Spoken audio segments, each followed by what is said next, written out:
मुहम्मदुर रसूलुल्लाह का नाम कितना है आपको आइडिया नहीं है। पूरे विश्व में कितना नाम लिया जा रहा है आपको पता नहीं है। वज़ू बनाइए, बिस्मिल्लाह। क्या पढ़ेंगे? बिस्मिल्लाह। वज़ू बनाकर ख़त्म होंगे, फारिग होंगे, क्या पढ़ेंगे? अशहदु अल्ला इलाहा इल्लल्लाह व अशहदु अन्न मुहम्मदन अब्दुहु व रसूलुहु व अशहदु अन्न मुहम्मदन, नबी का नाम लिया जा रहा है। अजान के बाद की दुआ में क्या है? अल्लाहुम्मा रब्ब हाज़िहि दावति ताम्मह वस्सलातिल क़ाइमह आती मुहम्मदनिल वसीला वल फजीला। अल्लाह के नबी का नाम लिया जा रहा है। आती मुहम्मदनिल वसीला, मोहम्मद। कितना नाम लिया जा रहा है नबी अकरम का। वुजू के बाद की दुआ में नबी का नाम, अजान के बाद की दुआ में नबी का नाम। अजान कितनी हो रही है इस वक्त? मेरी घड़ी में 11:30 हो रहे हैं, रात के 11:30। इस वक्त भी कहीं ना कहीं दुनिया के किसी न किसी कोने में फजर का वक्त होगा और वहाँ मुहम्मदुर रसूलुल्लाह का नाम लिया जा रहा होगा। अशहदु अन्न मुहम्मदर रसूलुल्लाह। अगर दुनिया के किसी कोने में फजर हो रही होगी तो इसी दुनिया में कहीं ना कहीं ज़ोहर का वक्त भी होगा, कहीं ना कहीं असर का वक्त भी होगा, कहीं ना कहीं मगरिब का वक्त भी होगा और कहीं ना कहीं ईशा का वक्त भी होगा।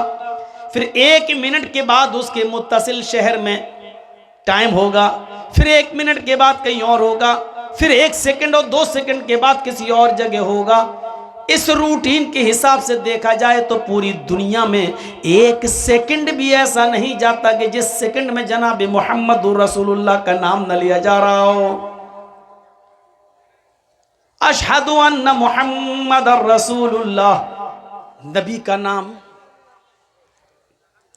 हिंदू भाई राम को भगवान का दर्जा देते हैं, कृष्ण जी को भगवान का दर्जा देते हैं, लेकिन देखो उनका नाम कितना लिया जा रहा है। इंडिया और श्रीलंका के अलावा और नेपाल के अलावा मुझे बता दो कि दुनिया के किस खित्ते में उनका नाम लिया जाता है। हिंदुस्तान और श्रीलंका, नेपाल भी जोड़ लो, इसके अलावा बताइए कहां नाम लिया जा रहा है। और वो भी कब?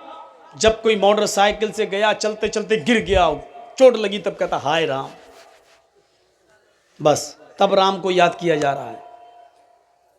या उसका बच्चा फर्स्ट डिवीजन से हरे राम, तब नाम लिया जा रहा है। यहां वुजू के बाद नाम, अजान के बाद नाम, अजानों में नाम,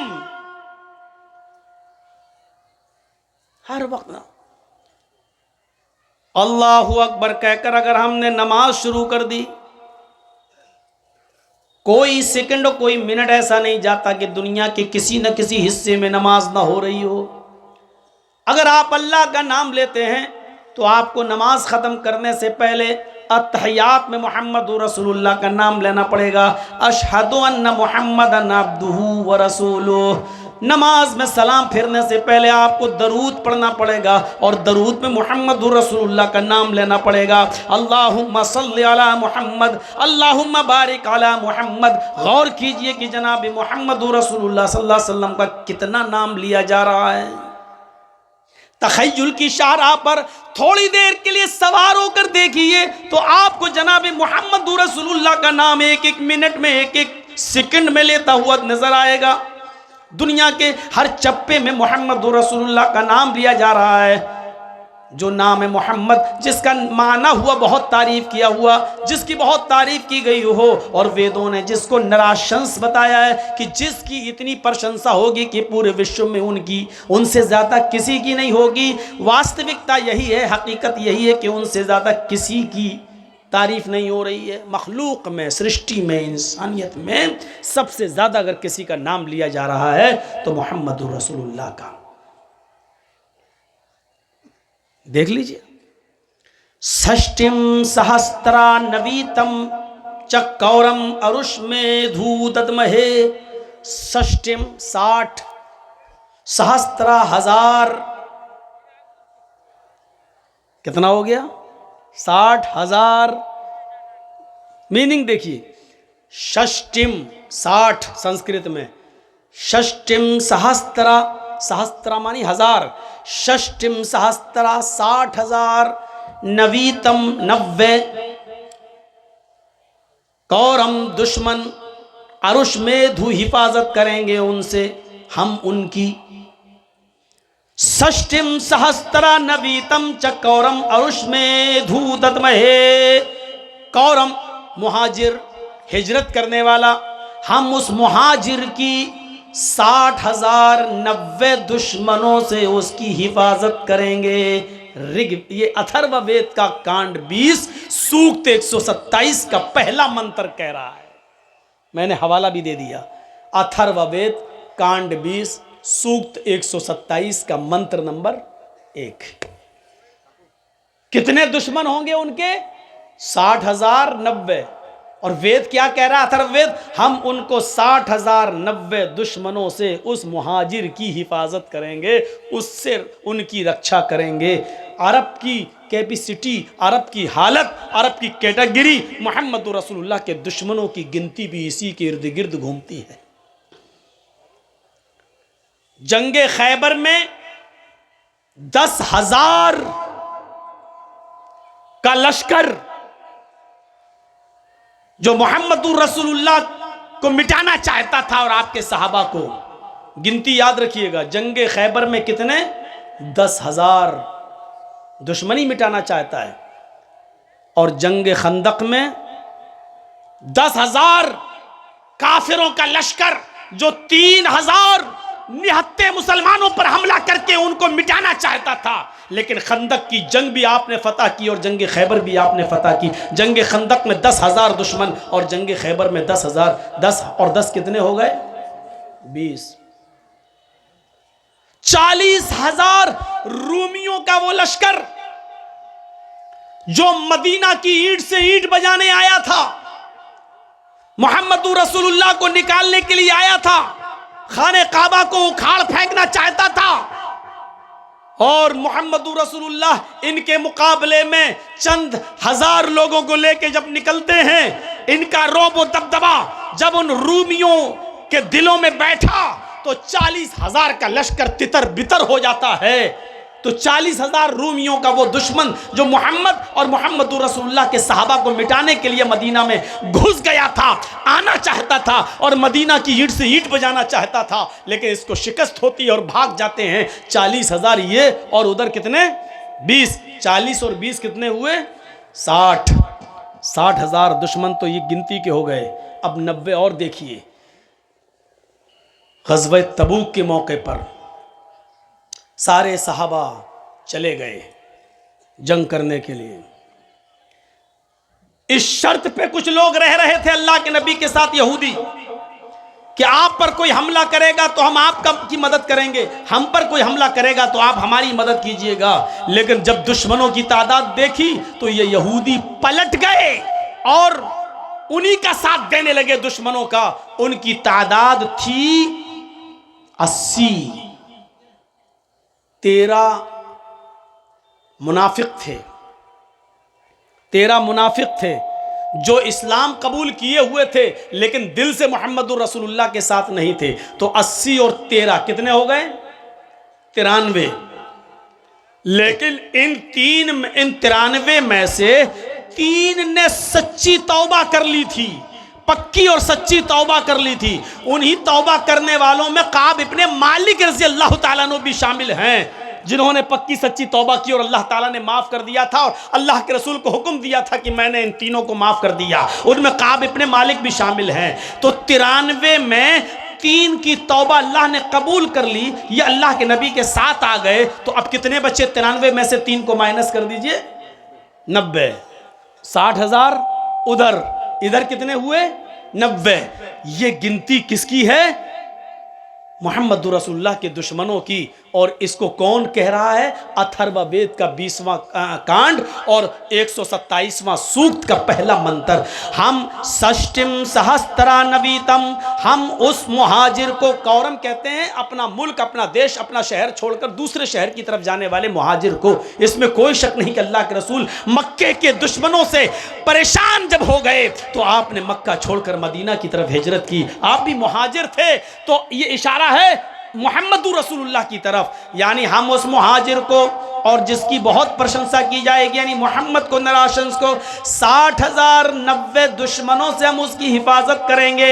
यानी 60,000 90 दुश्मन मिलकर भी उसका एक रोंगटा भी नहीं उखाड़ पाएंगे, उसका एक बाल भी खत्म नहीं कर पाएंगे, उसके जिस्म के एक बाल को भी नुकसान नहीं पहुंचा पाएंगे।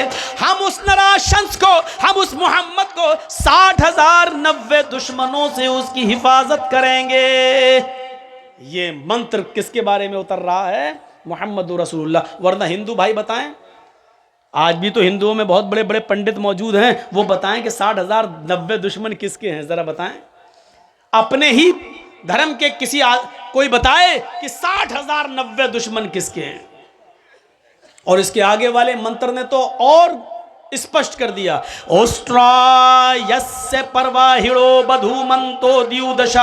ये उसी के बाद दूसरा मंत्र है, वो ऊंट की सवारी करेगा, उसकी प्यारी सवारी ऊंटनी होगी। यानी वो उस देश के अंदर पैदा होगा जहां ऊंटों का चलन होगा। लीजिए, ऊंटों का चलन रेगिस्तान में है, ऊंटों का चलन अरब के अंदर था। उसकी प्यारी सवारी ऊंटनी होगी, जिसका मान सम्मान आकाश की बुलंदी को छुएगा। बधूमंतो द्यू दशा, द्यू मानी 2, दशा मानी 10। संस्कृत में द्यू दशा, द्यू 2 दशा 10, 2 और 10 कितने हुए? 12। उसकी 2 और 10 बधूमंतो पत्नियां होंगी। इसमें कितनी चीजें बताई गई?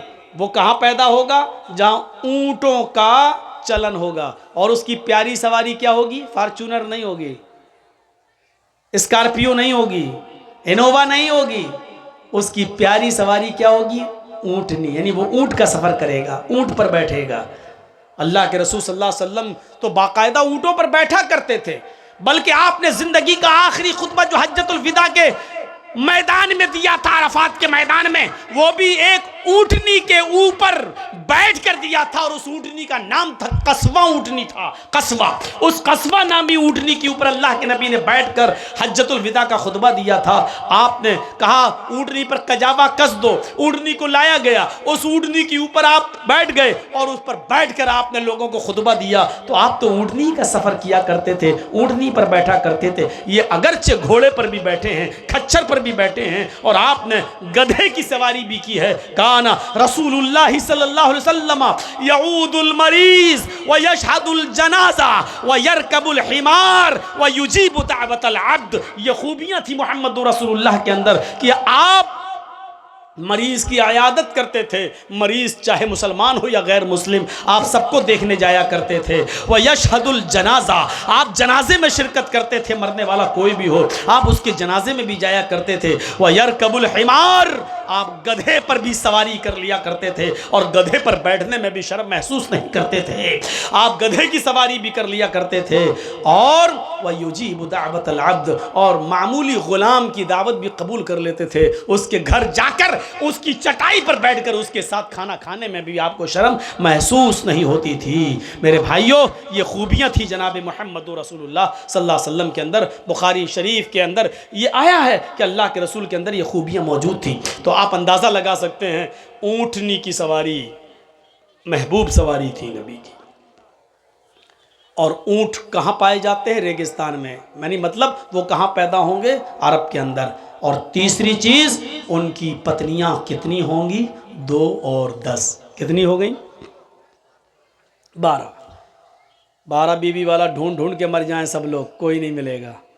12 बीवी वाला सिर्फ एक ही मिलेगा, मोहम्मदुर रसूलुल्लाह।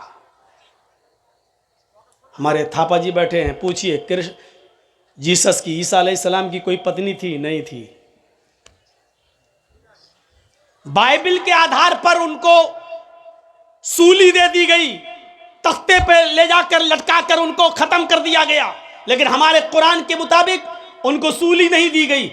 जब उनके दुश्मनों ने उनको सूली पर लटकाना चाहा तो अल्लाह ताला ने उनकी शक्ल के किसी दूसरे शख्स को वहां पर पेश कर दिया और ईसा अलैहिस्सलातु वस्सलाम को जिंदा आसमान पर उठा लिया। वो कुर्ब क़यामत आएंगे, दोबारा आएंगे, काने दज्जाल को ख़त्म करेंगे, सलीब को तोड़ेंगे।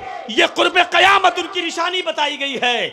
और हमारा मजहब जिस तरह मोहम्मद रसूलुल्लाह की इज़्ज़त और एहतराम करने का हुक्म देता है, उसी तरह ईसा अलैहिस्सलातु वस्सलाम जीसस की इज़्ज़त और एहतराम का भी हुक्म देता है, क्योंकि वो भी हमारे नबी थे, मोहम्मद रसूलुल्लाह भी हमारे नबी थे।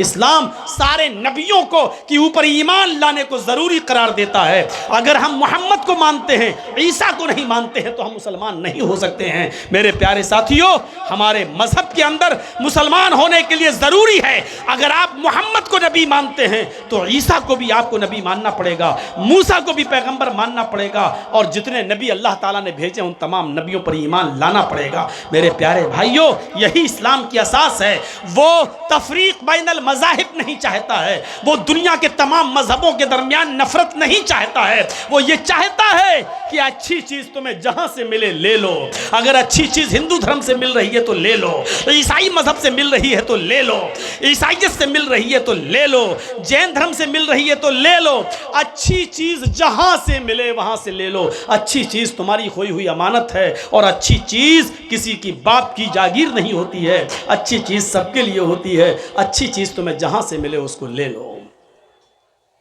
हर मजहब के अंदर कुछ अच्छाइयां होती हैं, आपको ले लीजिए, कुरान उससे मना नहीं करता है, इस्लाम उससे नहीं रोकता है।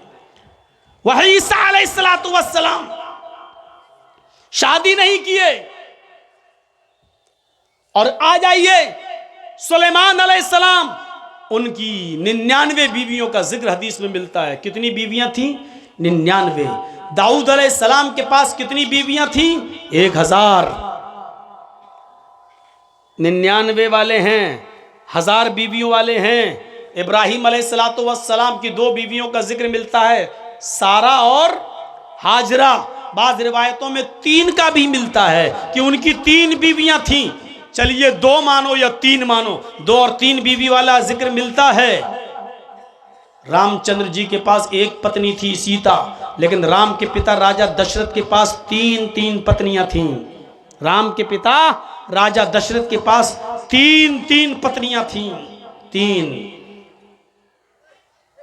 और आप मनुस्मृति पढ़ेंगे तो उसमें लिखा है कि राजा बहुत सी पत्नियां रखता था, और लिखा है कि राजा अपनी पत्नियों को लेकर जब जंगल में सैर के लिए निकले, पत्नी नहीं लिखा, पत्नियों, जमा कसेगा। राजा जब अपनी पत्नियों को लेकर निकले, पत्नियों यानी एक राजा कई पत्नी रखता था। और हमारे नवाबों का दौर उठाकर देख लो, लखनऊ के नवाब और फला नवाब, तो एक नवाब के पास 300 बीवियां भी मौजूद थीं। आज भी लखनऊ में चले जाइए आप, भूल भुलैया चले जाइए आप, वहाँ पर आपको बताएगा गार्ड कि यहाँ उसकी 300 बीवी रहती थी, फला नवाब की 300 बीवी। तो 300 वाले बहुत मिलेंगे। सबसे ज्यादा अगर कहीं मिलता है जिक्र, सबसे ज्यादा अगर किसी ने बाजी मारी है तो वो थे कृष्ण कन्हैया जी, जिनके बारे में महाभारत में लिखा है 16,108। 16,000, 1-2 नहीं, कितनी थी? 16,108। वो भी पत्नियां नहीं है, गोपियां लिखा हुआ है। चारों तरफ गोपियां, बीच में कन्हैया। बांसुरी बजाते थे, बांसुरी में इतनी सुरीली मीठापन था कि सब मर जाती थी। वो 16,108 जो बनी वो बांसुरी में ही मरी हैं। बांसुरी बजाते थे और सुरीली आवाज़ सुनकर उनके पास बैठ जाती थी, वो उनकी गोपियां थीं। कितनी है? 16,108।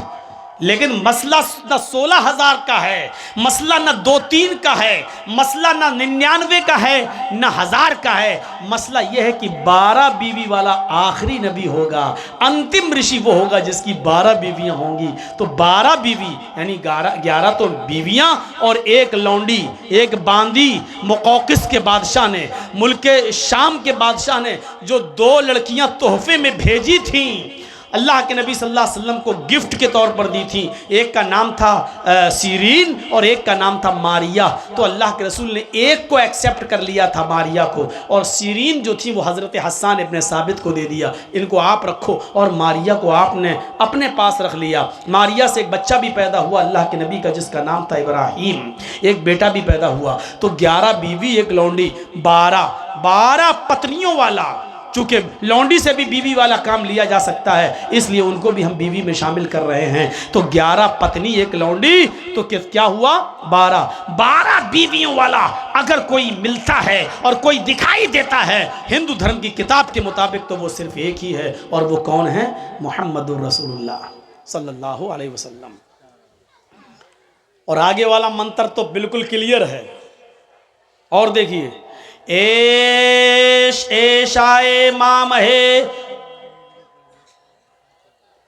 एश एशाए मामहे शतन निष्कान दशस्तराजा त्रीणी शतान्य वर्तान्य सहस्त्रा दश गौनाम। अथर्ववेद कांड 20 सूक्त 127 का मंत्र नंबर 3। पहला मंत्र तो वो था, नराशंस नाम होगा, पूरे विश्व में सबसे ज़्यादा तारीफ होगी, 60,000 90 दुश्मनों से बचाएंगे, ये पहला मंत्र हो गया। दूसरा मंत्र क्या था? उसकी प्यारी सवारी ऊँटनी होगी और उनकी 12 बीवी होंगी, ये दूसरा मंत्र हो गया। तीसरा मंत्र देखिए, एश एशाए मामहे। यहाँ पर भी, ए भैया बैठ जाओ, कहाँ जा रहे हो? शादी हो गई तुम्हारी? तब क्या कर रहे हो जाके? बीच से उठने मत दीजिए आप लोग यार, यहाँ से ना उठें, पीछे से उठ जाए, कोई दिक्कत नहीं है, और जिसको उठना हो यहाँ से अभी चला जाओ। हमें बड़ा डिस्टर्ब होता है, मैं भूल जाता हूँ कि क्या पढ़ रहा था। मैं समझता हूँ कि टोकने के लिए उठ रहा, कहीं ऐसा ना हो कि माइक पकड़ के छीन। 1-2 बार ऐसा हो चुका है। उठा, हम समझे पेशाब करने जा रहा हूँ, आया सीधे माइक, ये क्या बोल रहा है। कई जगह ऐसा हुआ, तो जो बीच से कोई उठता तो मैं डर जाता हूँ कि माइक तो छीनने नहीं आ रहा है। अब क्या करूँ, वही चीज़ बैठी हुई है दिमाग में। अब दिमाग में जल्दी कोई निकलता थोड़ी है। अब देखने रहे हो, वो एक कमीना जो है बदल गया, अब उसके दिमाग में वही भूसा घुसा हुआ था, हैं? बार बार वो, आज उसका बयान क्या है मालूम है? मुझे मुसलमानों ने इस्लाम से निकाल दिया है, मरने के बाद हमें 2 गज ज़मीन भी नहीं मिलेगी। जब हमारे ऊपर कुफ्र का फतवा लगा दिया तो हमने ये धर्म कबूल कर लिया। अब सवाल ये है कि इस्लाम पर तो तुमने बहुत सवाल उठाए, अब वसीम रिजवी मत कहिए, अब उसको कहिए जितेंद्र कुमार। क्या नाम उसका हो गया? जितेंद्र कुमार त्यागी। अब उससे पूछो कि अब हिंदू धर्म पर जरा उंगली उठाओ। 16,108 थी, जितेंद्र त्यागी जी क्या कहोगे? अब उठाओ। मोहम्मद साहब की 12 बीवी पर बड़ी उंगली उठाते थे, अब जो 16,108 रखा था उसके ऊपर उठाओ उंगली। रामचंद्र जी को भगवान का दर्जा दिया जाता है, फिर भी रावण उनकी पत्नी सीता को लेके भाग गया, भगवान अपनी पत्नी को नहीं बचा पाए, अब उठाओ उंगली। अब तो जर्जीस तुम्हारी रात की नींद हराम कर देगा, अब उठाओ, अब उठाओ। कोई बात नहीं, चेंज हो गए, यहां किसी को परवाह नहीं है। अच्छा हुआ मेरे हिसाब से, बहुत अच्छा हुआ कि तुम बदल गए, उधर चले गए, क्योंकि अभी तक मुझे इस्लाम का भी दिफा करना पड़ता था और यह कहना पड़ता था कि वो रास्ते से भटक गया है। लेकिन अब गैर मुस्लिम होकर एक हिंदू धर्म में आकर तुम इस्लाम पर कीचड़ उछालोगे तो कोई फर्क नहीं पड़ता। इसलिए कि आरएसएस बजरंग दल पहले ही से उछालते हैं, तुम भी तो उन्हीं के पालतू कुत्ते हो, तुम तो अपने आप उछालोगे, कोई फर्क नहीं पड़ता हमारे ऊपर, इस्लाम के ऊपर भी कोई फर्क नहीं पड़ता। बड़ी टिप्पणियां हो रही हैं, मैंने भी एक कमेंट किया था, सब कुछ बदल गया, अपनी मशीन कैसे बदलोगे?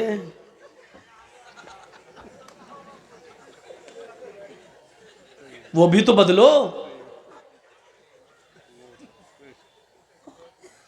मोदी जी उसको चाहिए कि अमेरिका भेजकर उसका खतना खत्म करवाएं, क्योंकि इंडिया में तो कोई ऐसी सर्जरी है नहीं कि जिससे खतना खत्म हो जाए। वो बीच वाली मशीन से जिंदगी भर मुसलमान ही रहेगा। वो अलग बात है कि उसका कुछ भी हो, कहीं भी चला जाए किसी भी, लेकिन मिडिल में जब वो कभी पेशाब करने जाएगा तो कहेगा कमबख्त यही चीज़ तो और कहीं बदल गई होती तो अच्छा होता।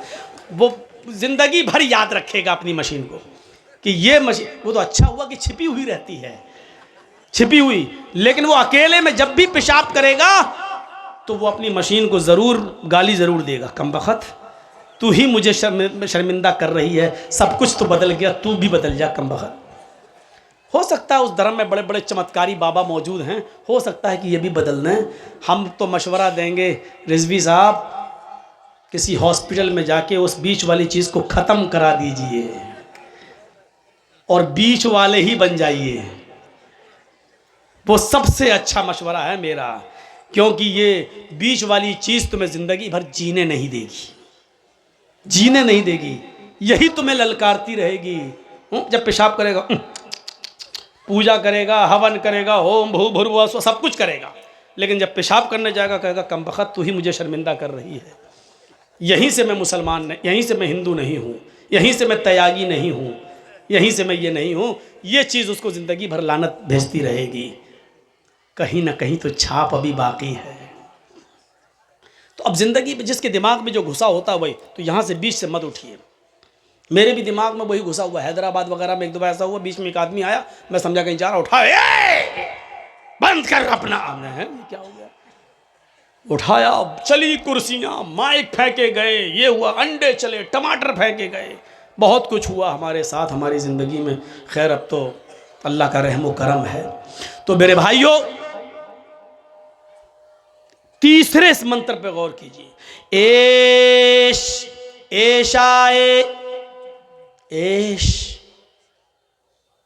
लोगो, इसका तर्जमा भी वही हुआ, आए लोगो, एशाए ईश्वर देगा, एश हाय लोगो, एशाए ईश्वर देगा, मामहे मामह को, मामह, मामह का माना भी होता है जिसकी बहुत तारीफ की गई हो, मामह।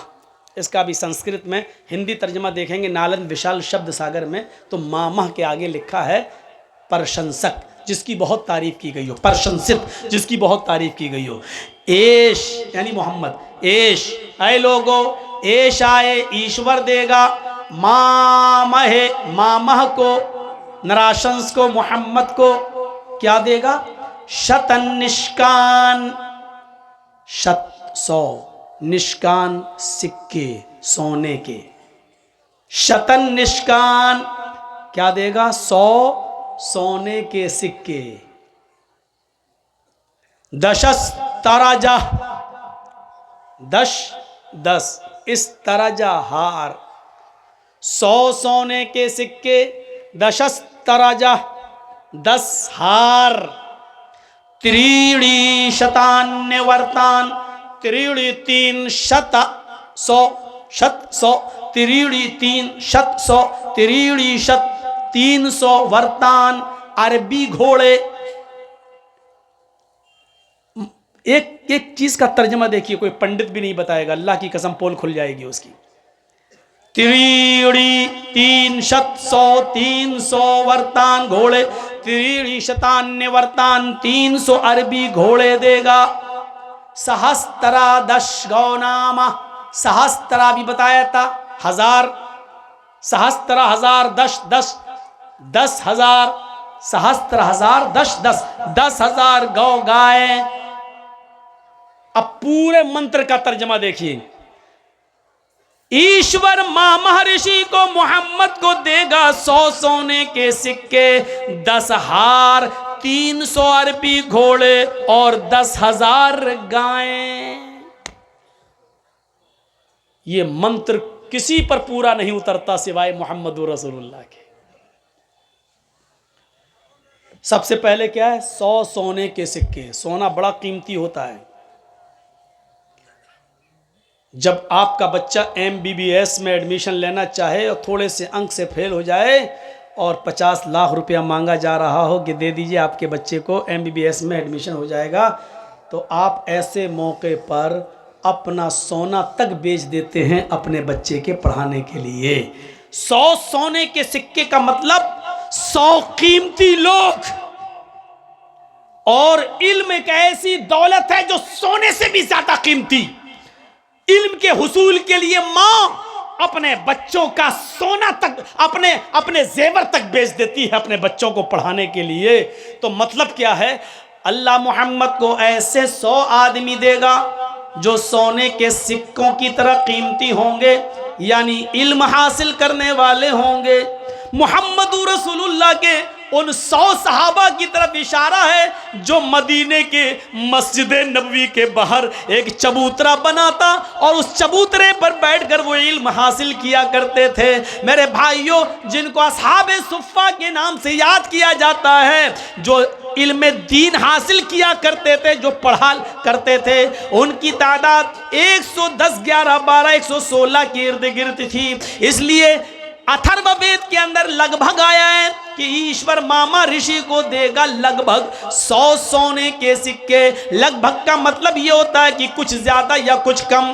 तो मेरे भाइयों, 100 सोने के सिक्कों से मुराद असहाबे सुफ़ा, 100 वो सहाबा मुराद हैं जो नबी अकरम से इल्म हासिल किया करते थे और उन्होंने इल्म हासिल करने के लिए अपनी ज़मीन और जायदाद भी निछावर कर दी थी, अपने माँ बाप को भी कुर्बान कर दिया था, भाई ने भाई को छोड़ा था, भाई ने बहन को छोड़ा था, एक ने किसी, सब ने रिश्तेदारों को छोड़ा, किसी ने जमीन छोड़ी, किसी ने जायदाद छोड़ी, लेकिन वो मोहम्मद रसूलुल्लाह से पढ़ने जरूर आया करते थे।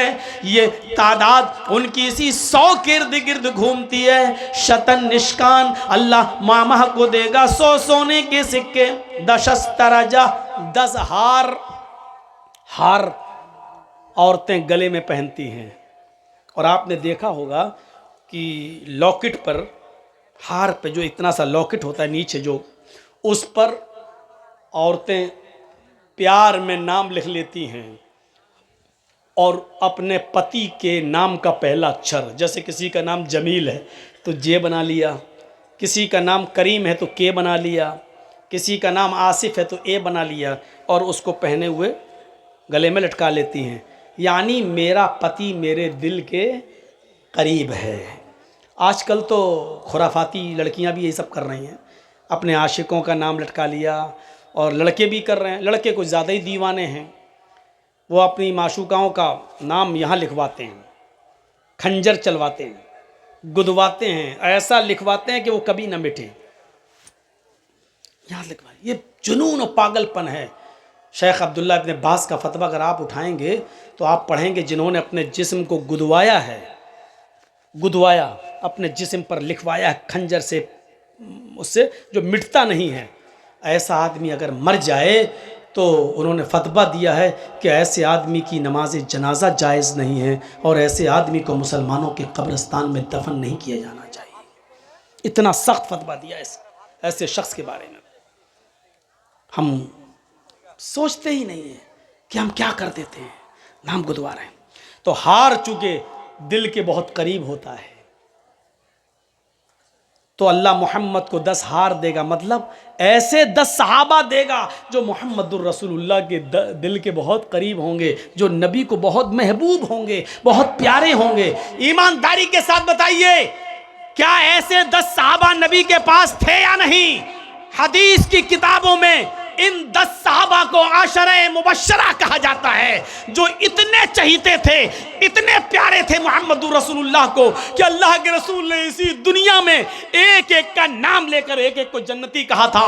आए अबू बकर तुम जन्नती, आए उमर तुम जन्नती, आए उस्मान तुम जन्नती, आए अली तुम जन्नती, आए साद तुम जन्नती, आए सईद तुम जन्नती, आए अबू उबैदा तुम जन्नती। एक एक करके अल्लाह के रसूल ने उन 10 सहाबा का नाम इसी दुनिया में लेकर सबों को जन्नत में जाने की बशारत दी थी। उन्होंने इतना दिल खुश किया था कि अल्लाह के रसूल ने इसी दुनिया में उन 10 सहाबा को जन्नत में जाने की बशारत दे दी थी। मेरे भाइयों, ये दिल के बहुत करीब थे। हमारे हिंदू भाई इस मंत्र को देखें, हमारा इरादा नहीं था मंत्र पढ़ने का।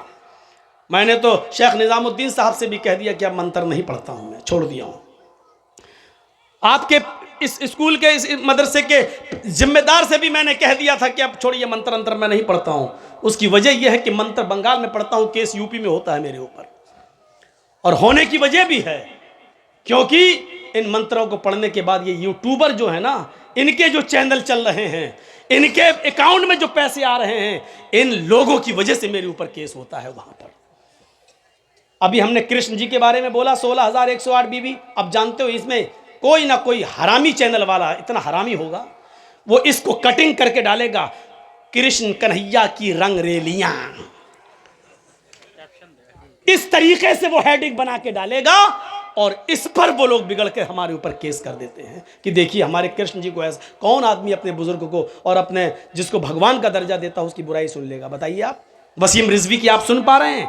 जब आपके अंदर ये कलेजा नहीं है तो दूसरे के अंदर भी ये कलेजा नहीं है कि वो अपने भगवान के बारे में इस तरीके का वो सोचे। और आप लोगों की वजह से ये केस हमारे ऊपर होते हैं, इस तरीके से कटिंग करके यूट्यूब पर डालते हैं। मेरा अगर बस चले ना तो इनको कभी घुसने ना दूं मैं, लेकिन जलसा कमेटी वालों के आगे मेरी भी नहीं चलती है। ये लोग इजाजत देते, चलाओ साहब आ जाओ यहां पर। यूपी के अंदर मजाल है किसी ने कोई डाल दे हमारे बारे में, सब जानते कि जर्जी साहब, अरे हम जब सेफ रहेंगे तो आपके चैनल भी चलेंगे, जब हम ही सेफ नहीं रहेंगे तो आपके चैनल क्या चलेंगे? इस तरीके से कटिंग कर करके डालते हैं। अब देखिएगा क्या करके डालेंगे। अब हो सकता ना डालें क्योंकि मैंने कह दिया, अगर ना कहा होता तो यही डालते, कृष्ण कन्हैया की रंग रेलियां, कृष्ण कन्हैया की अय्याशी, इस तरीके से हेडिंग बना के डालते। आपको क्या जरूरत है? आप इस्लामी बातें डालिए, उसकी हेडिंग अच्छी बनाइए, मोहम्मद रसूलुल्लाह का मकाम मर्तबा, भाई मौलाना जर्जीस अंसारी हैं, आप डालिए नबी अकरम सल्लल्लाहु अलैहि वसल्लम की फजीलत, भाई मौलाना मोहम्मद जर्जीस, आप ये डालिए। क्या जरूरत हिंदू धर्म में, ये क्या जरूरत है ये सब डालने की? मोदी को डाल दिया, मुझे डाल दिया। अरे क्यों ऐसे दो टकों के लोगों के सामने हमारी तस्वीर देते हैं? ये आज हैं कल नहीं रहेंगे, जलसे आज भी हो रहे हैं कल भी होंगे, इनकी औकात नहीं है। राहत इंदौरी ने कहा था किराएदार हैं, जाती मकान थोड़ी। ये आज हैं जो आज साहिबे मसनद हैं, कल नहीं होंगे, किराएदार हैं, जाती मकान थोड़ी है। और 100 साल के बाद हम जिंदा नहीं रहेंगे। लेकिन देखिएगा जिस तरीके से हिटलर को लिखा गया जालिम, हज्जाज इब्न यूसुफ को लिखा गया जालिम, 100 साल के बाद कोई मुअर्रिख इस देश के चौकीदार को भी जालिम लिखेगा, हज्जाज इब्न यूसुफ जैसा लिखेगा, हिटलर लिखेगा। लेकिन अफसोस ये है कि ये पढ़ने वाले उस वक्त हम नहीं होंगे, हमारी औलादें पढ़ेंगी। कहो इंशाअल्लाह। हुकूमत और सल्तनत, अब देखिएगा, अब इसको भी काट के छांटेंगे। मौलाना ने मोदी को कहा है हिटलर, अब बीजेपी वाले इधर केस कर देंगे। तो इसलिए हमने मंत्रों को पढ़ना छोड़ दिया है, अपने आप को भी बचाना ज़रूरी है। लेकिन पता नहीं क्यों आज स्टेज पे बैठते ही मन में आ गया, पढ़ना लगा। मैं ये मौजू ही नहीं सोचा था, मैं सोच के कुछ और आया था, लेकिन अब निकल गया ये। तो मेरे भाइयों, आप मुझे भी बचाइए, आपका भी चैनल चलेगा, और लोगों को परेशान मत कीजिए, नीचे लगाइए ताकि देखने वालों को दिक्कत ना हो। आप हमें कोऑपरेट करेंगे, पब्लिक आपको भी कोऑपरेट करेगी। आप जब नज़रअंदाज करेंगे तो हमें भी गुस्सा आएगा, फिर हम लगने नहीं देंगे। और जाहिर है हम खड़े हो जाएं, जब तक ये नहीं हटेगा हम नहीं बोलेंगे, कमेटी वालों को हटाना पड़ेगा, पब्लिक की गाली कौन सुनेगा। तो हमें भी ऐसा करने पर आप मजबूर मत कीजिए। उम्मीद है कि इंशाअल्लाह इसका ख्याल रखा जाएगा। तो मेरे प्यारे साथियों सुनिए, 10 तराजा, 100 सोने के सिक्के, 10 हार। हार से मुराद क्या है समझ लिया? सहाबा, अशरे मुबश्शरा। त्रीणी शतान्य वर्तान, 300 घोड़े। कौन जानता है मोहम्मद रसूलुल्लाह के पास 300 घोड़े नहीं थे, हकीकत में नहीं थे। लेकिन घोड़ों से मुराद घोड़े नहीं है, घोड़ों से मुराद घुड़सवार, ऐसे जवान, ऐसे बहादुर जो मोहम्मद रसूलुल्लाह के एक इशारे पर अपनी जान कुर्बान कर दें, ये मुराद है। और याद करो, जब 1000 का लश्कर काफिरों का सामने खड़ा है और इधर 313 जंगे बद्र में लड़ने वाले वो बेचारे सहाबा, हाय हाय हाय, उनके पास तीर है, तलवार है, ढाल है, घोड़े हैं, नेज़े हैं, और लड़ने वाले सब जवान। मोहम्मद के सिपाहियों पे नजर डालो, बूढ़ा भी है, जवान भी है, कुछ छोटे भी हैं। जब सबको गिना गया तो 313। उधर सब कुछ है, इधर एक एक पूरे जंगे बदर में सहाबा की जिंदगी पर नजर डालें तो 313 सहाबा के पास सिर्फ 2 घोड़े, एक के पास एक भी नहीं, एक के पास 2 4 5 लोगों के पास भी एक नहीं, सिर्फ 2 घोड़े। किसी सहाबी के पास तीर है लेकिन छोड़ने के लिए कमान नहीं है, तलवार है किसी के पास तो दुश्मन की तलवार से बचने के लिए ढाल नहीं, किसी के पास घोड़ा है तो घोड़े को चलाने के लिए लगाम नहीं, उस पे चढ़ने के लिए जीन नहीं। ऐसी बेबसी, ऐसी मायूसी, ऐसी परेशान कुन हालत, लेकिन नबी ने कहा कि लड़ना है तो 313 सहाबा उन 1000 का मुकाबला करने के लिए चले गए। ये 313 से मुराद, ये 300 अरबी घोड़ों से मुराद वो 300। आप लोग सब बैठे रहिएगा, उठिएगा नहीं, आप जल्दी से चलवाइए। तो मैं कह रहा हूं बैठिए तो ये उठ के जा रहा है, देखिए उसको लगता है सिगरेट पीना है क्या। उठेंगे तो डिस्टर्ब हो जाएगा। थोड़ा सा बैठिए, अभी 1-2 मंत्र और पढ़ेंगे हम। हाँ हो रहा, लाइट जल रही, हमें आप दिखाई दे रहे हैं, आप बस सुनते रहिए। तो मेरे भाइयों, क्या था उनके पास? ईमान। ऐसे जानिसार सहाबा नबी के, यकीन मानिए, न 1000 देखा, न तलवारें देखी, न नेज़े देखे, देखा तो क्या देखा, मोहम्मद रसूलुल्लाह का हुक्म है, लड़ना है। चले गए और अपनी जान को जोखिम में डाल दिया। कौन कहता है कि जंगें तोपों से होती हैं? कौन कहता है कि जंगें हथियारों से होती हैं?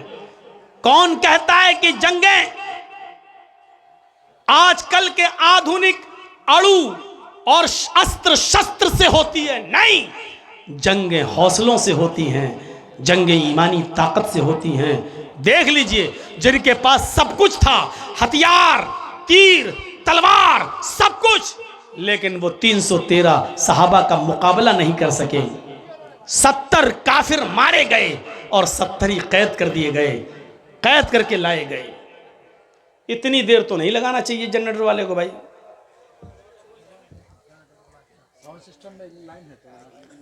है लाइन, लेकिन वो नहीं चलेगा, पर्दा। और ये लोग मोबाइल मार रहे हैं, आंख पे लग रही है पूरी।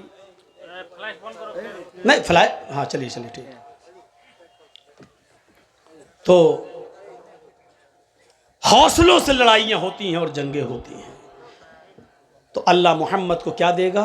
300 अरबी घोड़े, यानी 313 जंगे बद्र में लड़ने वाले सहाबा। हा। आखिरी चीज इस मंत्र की, सहस्त्रादश गौनामा 10,000 गायें देगा। गाय से मुराद ये गाय नहीं, गाय का मतलब गाय बहुत सीधा जानवर होता है, हकीकत में सीधा होता है। गाय के ऊपर लोग स्कूलों में बच्चों से ऐसे भी लिखवाते हैं, निबंध लिखवाते हैं। और जब कोई शरीफ इंसान की मिसाल देना होती है कि तो वो बहुत शरीफ है बेचारा, बिल्कुल सीधा है, जैसे अल्लाह मियाँ की गाय है। लोग मिसाल देते हैं, अरे वो तो अल्लाह मियाँ की गाय है। गाय, गाय का मतलब बहुत सीधा, सीधा। अल्लाह मोहम्मद को, मामा को 10,000 गायें देगा, मतलब इतने सीधे लोग देगा कि जो मोहम्मद रसूलुल्लाह कितने आज्ञाकारी होंगे कि नबी अगर एक हुक्म दे देंगे तो वो मान लेंगे। जब मोहम्मद रसूलुल्लाह ने मक्का फतह किया तो आपको मालूम होगा, जब मक्के में दाखिल हुए तो आपके साथ 10,000 सहाबाए किराम की एक तादाद थी। 10,000 सहाबाए किराम मक्के के अंदर दाखिल होते हैं। मोहम्मद रसूलुल्लाह सल्लल्लाहु अलैहि वसल्लम मक्के में दाखिल होने के बाद, मक्के को अपने कंट्रोल में लेने के बाद, मक्के पर अपना नियंत्रण जमाने के बाद, मक्के पर कब्जा करने के बाद, मक्के को अपने हाथ में लेने के बाद, आप सबसे पहले खाने काबा में घुसते हैं। खाने काबा में घुसते ही सबसे पहले वहां रखी हुई 360 मूर्तियों को हटाते हैं। अर्रहीकुल मखतूम पढ़िए शेख सफीउर रहमान मुबारकपुरी रहमतुल्लाह अलैह की। आपने हजरत अली का कंधा चॉइस किया। हजरत अली ने अल्लाह के नबी को अपने कंधे के ऊपर सवार कर लिया। नबी अकरम के हाथ में छड़ी थी। अल्लाह के नबी खाने काबा में घुस जाते हैं और जहां 360 बुत रखे हुए थे वहां से एक एक बुत को हटाते जाते, एक एक बुत को छड़ी से मारते जाते। वो बुत जमीन पर गिरता जाता, टूटता जाता। एक एक बुत को गिराते जाते और ये कहते जाते जा अल हक़ व ज़हक़ल बातिल इन्नल बातिल कान ज़हूक़ा। हक आ गया और बातिल मिट गया और बातिल को तो मिटना ही था। हक आ गया और बातिल मिट गया और बातिल को तो मिटना ही था। मेरे प्यारे भाइयों, ये था जनाबे मुहम्मद रसूलुल्लाह सल्लल्लाहु अलैहि वसल्लम का सबसे पहला काम। जब आपने खाने काबा से उन बुतों को साफ कर दिया है और खाने काबा को पाक कर दिया, रब की तौहीद कायम हो गई, तो वहाँ आपने पहले 2 रकात नमाज पढ़ी। और नमाज पढ़ने के बाद जब आप सहाबा किराम के साथ खाने काबा से बाहर निकलते हैं, काफिर डरे हुए। हजरत साद की जबान से ये जुमला निकल गया, आए काफिरो आज तैयार हो जाओ, तुम्हें मारा जाएगा।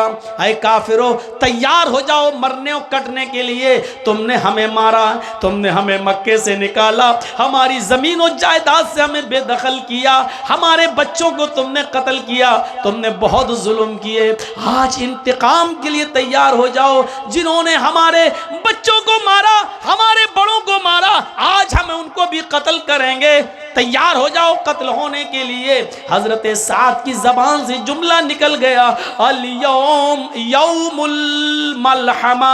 आज का दिन तो टुकड़े टुकड़े कर देने का दिन है। मलहमा लहम से बना है। आज का दिन तो गोश्त के टुकड़े टुकड़े कर देने का दिन है। आज का दिन तो बोटियां बोटियां कर देने का दिन है। आज का दिन तो मारने और काटने का दिन है। आए काफिरो आज हम तुम्हें काटेंगे। अल्लाह के नबी दूसरी तरफ बैठे हैं, वो कहते हैं नहीं नहीं, आए काफिरो तुम्हें डरने की जरूरत नहीं है। साद गलत बोल रहे हैं। आज का दिन कोई टुकड़े टुकड़े कर देने का दिन नहीं है। आज का दिन किसी को कत्ल कर देने का दिन नहीं है। आज हम किसी को नहीं मारेंगे, बल अल यौम यौमुल मरहमा। आज का दिन तो रहमो करम का दिन है। आज का दिन तो अफ़्व दरगुज़री का दिन है। आज का दिन तो एक दूसरे को माफ करने का दिन है। आज का दिन तो एक दूसरे को गले लगाने का दिन है। नहीं नहीं, तुम बेफिक्र रहो, तुम इसी मक्के में रहोगे, तुम्हें कोई नहीं मारेगा। हाँ, लेकिन अपने जुर्मों की माफ़ी मांग लो। मुझे पता चलना चाहिए कि किसने क्या जुल्म किया था, क्या जुर्म किया था। आओ आओ मुझसे माफ़ी मांगो, मैं तुम सबको माफ़ करने के लिए तैयार हूँ। एक आया, मैंने ये जुर्म किया, आपने कहा जाओ मैंने तुम्हें माफ़ कर दिया। दूसरा, मैंने फला को कत्ल किया, जाओ मैंने तुम्हें भी माफ किया। एक और शख्स आता है, आपने कहा तुमने क्या किया? कहने लगा मोहम्मद अगर ना सुने तो बेहतर होगा। नहीं नहीं, मुझे बताओ, आज मैं सुनना चाहता हूँ। कहा आए अल्लाह के नबी, आपकी बेटी ज़ैनब ऊँटनी पर सवार थी, उनके पेट में हमल था, आप मदीने में थे और आपके दामाद अली आपकी बेटी को मदीने की तरफ लेकर जा रहे थे। बेटी ज़ैनब के पेट में बच्चा था। मैंने तीर ऊँटनी को मारकर जख्मी करना चाहा, लेकिन गलती से वो तीर ज़ैनब के पेट में लग गया था। ज़ैनब का पेट फट गया था, उसके पेट का बच्चा ज़मीन पर गिर गया था। और इसी हाल में अली अपनी साली को, आपकी बेटी ज़ैनब को मदीने लाए। पेट का बच्चा ज़ाय हो चुका था। जब ज़ैनब को होश आया और उसको पता चला कि मेरे पेट का बच्चा न रहा, तो आपकी बेटी ज़ैनब इस सदमे को बर्दाश्त न कर सकी, उनका इंतकाल हो गया। आए अल्लाह के नबी, मैं आपकी बेटी ज़ैनब का कातिल हूँ। अल्लाह के नबी की आंखों में आंसू आ गए। फरमाया हिबार, मेरी बेटी की याद दिला दिया आज तूने। मैंने ही अपने इन हाथों में अपनी बेटी को दम तोड़ते हुए देखा है। मैंने इन हाथों में अपनी बेटी को लिया और उसकी आखिरी सांसें इसी हाल में निकली कि उसको सदमा था कि मेरे पेट का बच्चा ज़ाय हो गया। लेकिन आए हिबार, मैं वादा कर चुका हूं कि किसी से कोई बदला नहीं लिया जाएगा। ओ मेरी बेटी के कातिल, ओ मेरी बेटी ज़ैनब के कातिल, जा आए हिबार, जा जा हिबार, मैंने तुझको भी माफ़ कर दिया, आए हिबार मैंने तेरा खून भी बख्श दिया, आए हिबार जा मेरी आंखों के सामने से हट जा, मैंने तुझे भी छोड़ दिया। उसी महफिल में माफ़ी मांगने वाली एक औरत आती है, नाम है उसका हिंदा। कहती है अल्लाह के नबी आप तो मुझे जानते ही हैं। आपने कहा तुम हिंदा हो? हाँ। आए हिंदा तेरा जुर्म तो बहुत बड़ा है, मेरे चचा हमजा का तूने पेट फाड़ा, मेरे चचा हमजा के कत्ल के बाद तूने उसकी नाक काटी, तूने उसका कान काटा, तूने मेरे चचा हमजा की ज़बान काटी, और इन तीनों में धागा डालकर तूने उसका हार बनाकर अपने गले में पहना। मेरी चचा की लाश का तूने मुसला किया है, तूने मेरे चचा हमजा की ज़बान काटी, नाक काटी, कान काटा और उसका हार बनाकर अपने गले में पहना।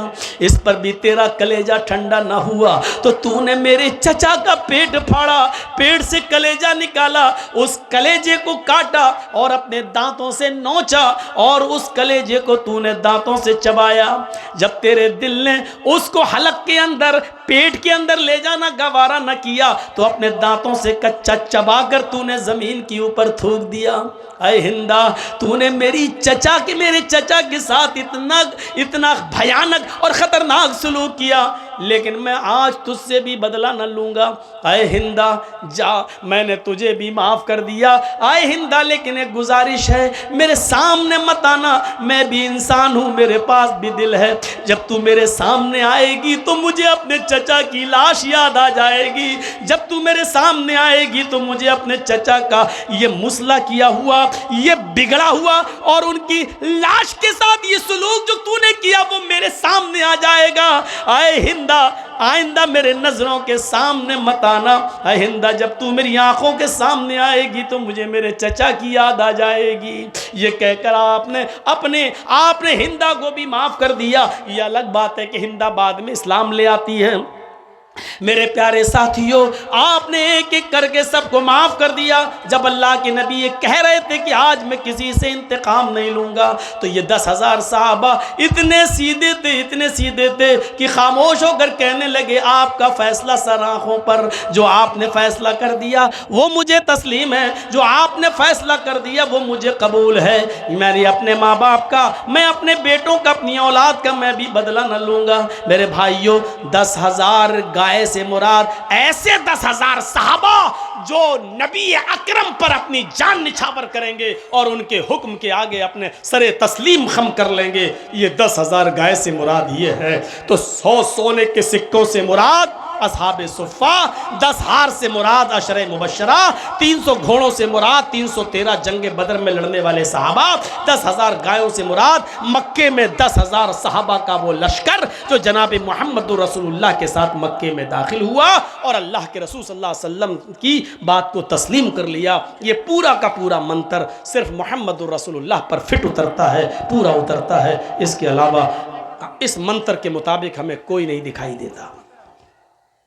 जहां तक नामों की बात है, पहला नाम मोहम्मद, तो लफ्ज़ मोहम्मद भी ऐसे ही वेदों में आया है। अज्ञान हेतु किरत मोह मदांधिकारम नाशम विधायम ही तदोदयते विवेका। मोहम्मद भी आ गया। चलिए नराशंस अगर आपको पसंद नहीं नाम कहाँ है, तो नाम भी आ रहा है मोहम्मद। अज्ञान हेतु किरत मोहम्मद मिलाएंगे तो क्या पढ़ेंगे? मोहम्मद अंधिकारम नाशम। मिलाएंगे तो क्या पढ़ेंगे? मोहम्मदांधिकारम नाशम विधायम हि तदोदयते विवेका।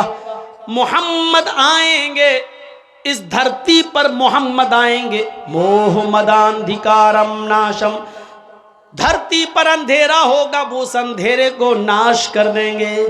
धरती पर अंधेरा होगा वो उस अंधेरे को मिटाएंगे।